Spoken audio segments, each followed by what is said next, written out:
Hello friends, எல்லோரும் எப்படி இருக்கீங்க? நான் உங்கள் விஜய். இன்றைக்கி வந்து ஒரு சூப்பரான சேமியா உப்புமா, அதுக்கு தொட்டுக்க ஒரு தேங்காய் சட்னி ரெண்டுமே செஞ்சு காட்டுறேன். இந்த சேமியா உப்புமா செம்மையாக இருக்கும், உதிரியாக ரொம்ப டேஸ்டியாக இருக்கும். அதே மாதிரி இந்த தேங்காய் சட்னி கூட இந்த காம்பினேஷன் அட்டகாசமாக இருக்கும். இதுக்காக கடாய் சூடு பண்ணிக்கோங்க. இதில் ஒரு 2 ஸ்பூன் எண்ணெய் விட்டுக்கோங்க. எண்ணெய் வந்து ரொம்ப பிடிக்காத சேமியா உப்புமாக்கு நீங்கள் 2 ஸ்பூன் எண்ணெய் விட்டாலே போதும். இதில் கடுகு போட்டுக்கோங்க. கடுகு நல்லா வெடித்ததுக்கப்புறம் உளுத்தம் பருப்பு, கடலை பருப்பு போட்டுக்கோங்க.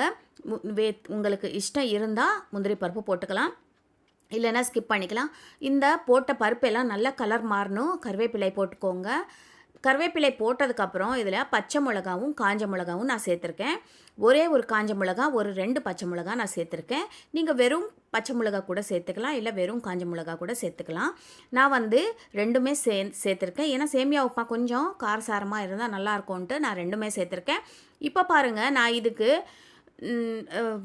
வெங்காயம் வந்து 2 வெங்காயம் எடுத்திருக்கேன். அந்த வெங்காயம் வந்து நீட்டாக கட் பண்ணியிருக்கேன். நீங்கள் எப்படி வேணால் கட் பண்ணலாம். ஆனால் சேமியா உப்புமாக்கு நான் எப்போவுமே நீட்டாக கட் பண்ணி போட்டால் அழகாக இருக்கும், அழகாக தெரியும், எனக்கு பார்க்குறதுக்கு டெம்டிங்காக இருக்கும் அப்படின்னு எனக்கு தோணும். அதனால் நான் இப்படி பண்ணியிருக்கேன். இப்படி பாருங்கள், 2 வெங்காயம் எடுத்திருக்கேன். நான் 2 வெங்காயம் போட்டுட்டு நல்லா வறுத்துக்கோங்க.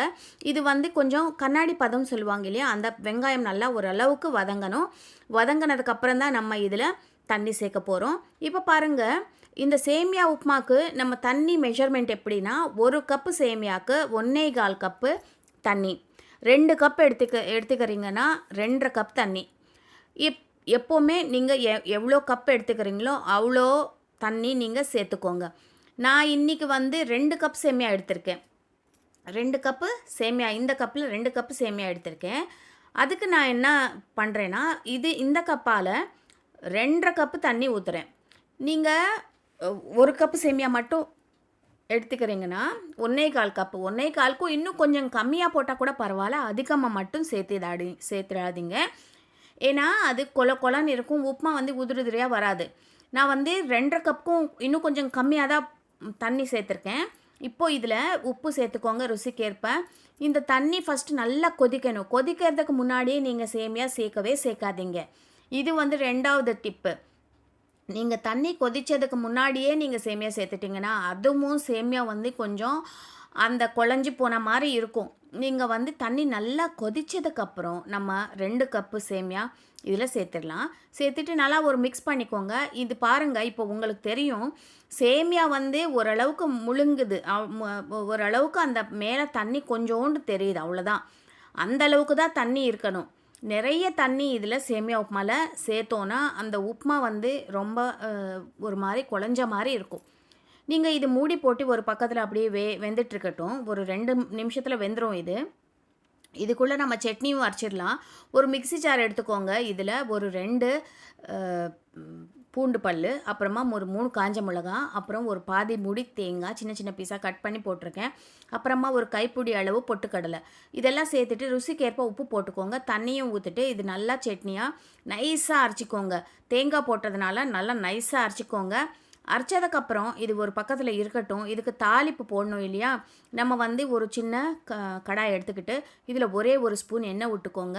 இந்த சட்னிக்கு நம்ம தாளிச்சாதாங்க நல்லாயிருக்கும். இந்த தேங்காய் சட்னிக்கு மட்டும் நம்ம கடுகு போட்டுக்கலாம், அப்புறம் ஜீரகம், அப்புறமா ஒரு காஞ்ச மிளகா, அப்புறமா கருவேப்பிலை. நீங்கள் வேணும்னா கொஞ்சோண்டு உளுத்தம் பருப்பு கூட இதில் சேர்த்துக்கலாம், ரொம்ப நல்லாயிருக்கும். இந்த கடுகு நல்லா வெடிச்சதுக்கப்புறம் ஜீரகமும் போட்டுட்டு காஞ்ச மிளகாவும் அப்புறமா நம்ம கருவேப்பிலையும் போட்டுட்டு தாளித்து, இது வந்து நம்ம சட்னி ஏற்கனவே ரெடி பண்ணி வச்சுருக்கோம் இல்லையா, அந்த சட்னி மேலே இந்த தாளித்தது அப்படியே சேர்த்திட்டோன்னா சூப்பர்பான தேங்காய் சட்னி நம்மளுக்கு ரெடி ஆகிடும். பாருங்கள், இந்த சட்னி மேலே இது நான் சேர்த்துட்டேன். சூப்பராக பார்க்குறதுக்கே ரொம்ப அழகாக அந்த கலர், அந்த சட்னி சாப்பிடணும்னு தோணும். இப்போ நம்ம தாளிப்பு வேறு சேர்த்துட்டோம் இல்லையா, அட்டகாசமாக இருக்கும். நம்ம சேமியா உப்புமா வெந்துருச்சான்னு பார்க்கலாம் வாங்க. இப்போ பாருங்கள், சேமியா உப்புமா நல்லா வெந்துருச்சு. அந்த சேமியா நல்லா வெந்துருச்சு, அதே சமயம் நம்மளுக்கு உப்புமாவும் கொஞ்சம் உதிரியாக நல்லாயிருக்கு. இப்போது ஓப்பன் பண்ணிட்டு 2 நிமிஷம் தான் நான் வேக வச்சுருக்கேன். ஓப்பன் பண்ணிட்டு இந்த மூடி இல்லாமல் 1 நிமிஷம் நீங்கள் இது இப்படியே மிக்ஸ் பண்ணிகிட்டே இருங்க.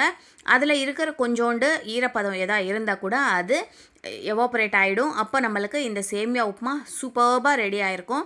இது நல்லா ஆறுனதுக்கப்புறம் இன்னும் நல்லா உதிரியாக இருக்கும். இப்போ சூடாக இருக்கும்போது நம்மளுக்கு இப்படி தான் தெரியும். ஆனால் ஆறுனதுக்கப்புறம் செம்மையாக இருக்கும். இந்த சேமியா உப்புமா நம்ம ஒரு கப்பில் நல்லா இந்த மாதிரி நிரப்பிட்டு ஒரு பிளேட்டில் அப்படி வச்சுட்டு தேங்காய் சட்னி கூட கொடுத்தீங்கன்னா செம்ம டேஸ்டியான சேமியா உப்புமா ரெடி.